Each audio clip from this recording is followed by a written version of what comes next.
All right, good people. All right, we're going to cover real GDP versus nominal GDP. I'm going to keep this really simple. It can get extremely complicated, but for you guys, I'm just going to keep it real simple. All right, so what we're going to do is that we're going to try to determine the difference between real GDP and nominal GDP.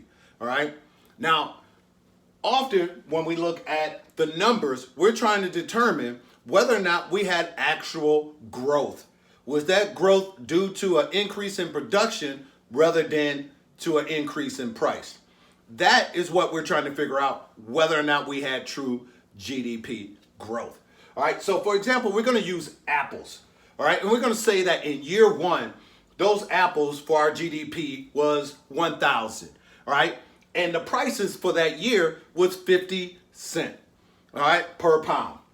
Year two, we see that there was an increase in GDP to 1,200.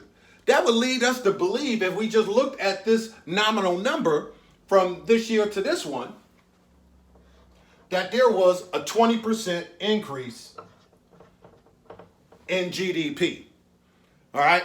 So just looking at face value. Now, when we talk about nominal, we're just talking about just simply looking at the basic number.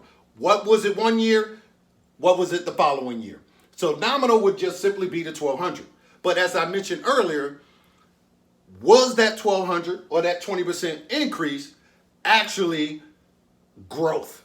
All right? In order to determine growth, we're going to have to do a little simple math.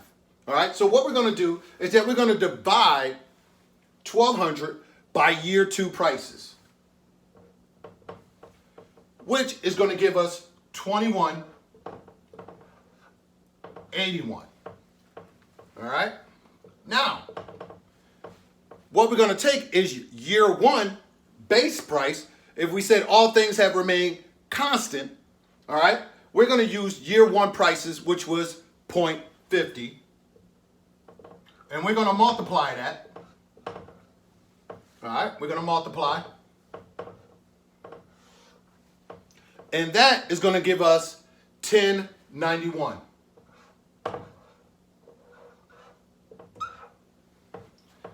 Now, when we look at this 1091, looking at year one prices, our actual growth was not 1,200, but actually 1,090.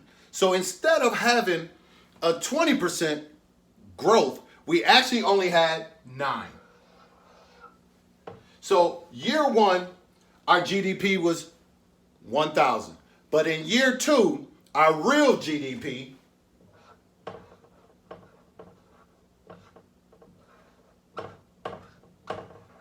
was actually 1091. So once again, our nominal number, 1,200. Our real GDP, 1091, with just a little bit of math. All right? Make sure you write this down and that you have a solid understanding between nominal, just simply looking at the increase from one year to the next, and looking at actual growth by using year one prices. I look forward to seeing you in 2 weeks. Make sure you have this and get that grade in. Adios.